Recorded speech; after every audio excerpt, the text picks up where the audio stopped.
Врачи назвали несколько особенностей кашля, которые характерны для коронавируса. об этом сообщает портал VGR.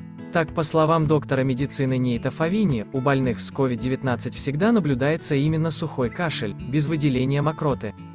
При этом его интенсивность может варьироваться.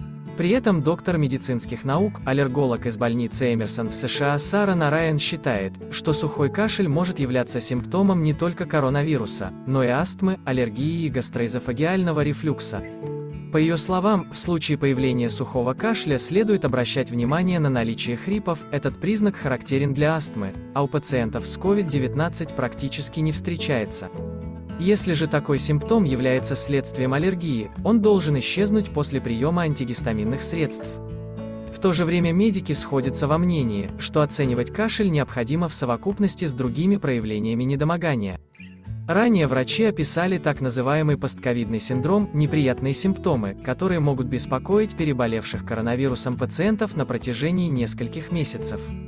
Среди них – слабость, которая месяцами не покидает пациентов, даже молодых, а также сильную головную боль и нарушение психики. Если видео было вам интересным, пожалуйста, поставьте лайк и подпишитесь на наш канал.